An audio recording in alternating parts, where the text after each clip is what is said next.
Que ce soit pour un incendie, un accident, une autre urgence, c'est généralement l'un des 23 000 pompiers du Québec qui viendra nous porter secours. La presse a fait un dossier sur l'impact de leur travail sur leur santé mentale. On en parle ce matin avec Chris Ross, lieutenant et président de l'Association des pompiers de Montréal. Bonjour. Bonjour, ça va bien? Oui, merci beaucoup de prendre le temps de venir nous parler de ça, de la santé mentale des pompiers. D'ailleurs, je commencerai en vous demandant comment vont-ils les pompiers au Québec? Je peux parler spécifiquement des pompiers de Montréal, puis un peu des autres pompiers. C'est sûr que le métier de premier répondant a carrément changé notre métier. On parle d'un service d'incendie, mais à la fin de la journée, les incendies représentent la minorité de notre volume d'appels aujourd'hui. On est pas mal plus des agents sociaux, des premiers répondants, des ambulanciers. L'aspect médical puis la détresse humaine a vraiment pris la priorité dans notre métier. Donc, les pompiers, aujourd'hui, dans la majorité des cas, si ce n'est pas un incendie, sont confrontés à quel genre de scène exactement? Bien, si on regarde à Montréal, sur à peu près 130 000 interventions, plus de 80 000 de ces interventions-là, c'est de nature médicale. Donc, on parle de vraiment la détresse humaine, les arrêts cardio-respiratoires, les accidents de la route, les maladies, n'importe quoi que tu peux penser que le monde appelle 911. Si c'est pas la police, ça finit plus généralement que non chez les pompiers. Est-ce qu'ils ont la formation adéquate pour être préparés à ce genre de scène-là? Je te dirais que non. Là. Si on regarde vraiment la formation de pompiers, là, quand on rentre à l'école, puis pour être pompier à Montréal, c'est 3 ans d'études. Dans ces 3 ans d'études-là, c'est beaucoup de formation pompier. L'aspect médical comporte à peu près 75 heures de ces 3 ans d'études-là. Puis c'est surtout l'aspect clinical.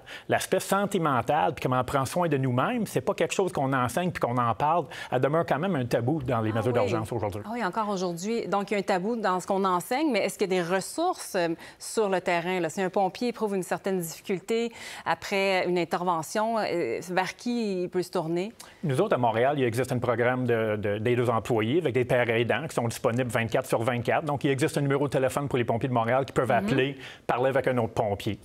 Le point le plus difficile demeure quand même de demander de l'aide. Tout le monde voit les pompiers un peu comme les héros. Superman, on n'a pas vraiment besoin de l'aide. Puis même dans nos discussions, des fois, avec les CNSST, je me souviens d'en avoir parlé avec des agents, puis c'est normal que vous voyez du monde qui sont morts. Il n'y a rien de normal dans ça. C'est le quotidien, mais c'est pas normal. Donc, on doit s'y attarder, vraiment, à la santé mentale des pompiers. Et le message que vous lancez, c'est peut-être, justement, d'éviter de tomber dans un tabou, de ne pas hésiter à en parler. Vous avez vous-même débuté votre carrière de pompier en 1994. Vous avez été lieutenant. Comment ça vous a marqué, vous, ce métier-là? Après journaliste, c'est le plus beau métier dans le monde. Là. Donc, c'est sûr qu'elle marque beaucoup. J'ai beaucoup de fierté de travailler comme pompier, d'être capable d'aider du monde à tous les jours. Là, c'est vraiment, qu'est-ce qu'on dit en anglais, a calling. Mais ça laisse des traces. C'est des traces qui ne quittent pas avec la retraite nécessairement non plus. J'en ai certaines de mes interventions que j'ai eues. C'est sûr qu'aujourd'hui, je suis plus libéré à temps plein pour travailler mes fonctions syndicales. Je fais encore des corps de travail cependant. Mais il y a quand même des histoires qui tiennent, que je me souviens par cœur, l'heure, les noms, l'adresse civique, même 20-30 ans plus tard, tu me demanderais de parler de quelques make-offs, surtout des cas avec des enfants, puis je peux te répéter l'adresse, qu'est-ce qui jouait aux télévisions quand on est rentré dans la maison. Imprégné. Ça reste dans le cerveau. Et donc, je le disais, vous avez commencé il y a quelques années. En quoi ça a évolué, le métier? Là? Ça a beaucoup changé depuis que vous-même êtes entré en poste. Bien, faut penser au premier répondant. Il est arrivé à Montréal avec les fusions municipales. On l'a mis en place à grandeur de la ville en 2010. De jour à lendemain, on part de pompiers, qui a très peu de contact avec la détresse humaine. On éteint les feux, on arrive rapidement, on règle la problématique, puis on quitte. De jour à lendemain, on est dans une maison, on tient la main de quelqu'un en train de décéder, quelqu'un qui vient de faire du parent, quelqu'un que son enfant vient d'avoir un accident grave. Puis ça, c'est de jour à lendemain. A commencé un matin à 7 h le matin, puis bingo, à 7 h 05, on est dans la résidence de quelqu'un en train de les traiter pour des interventions médicales. A carrément changé le métier. Là. Arrive de me répéter, la majorité de nos interventions aujourd'hui sont ça maintenant. C'est ça, ce ne sont pas des incendies.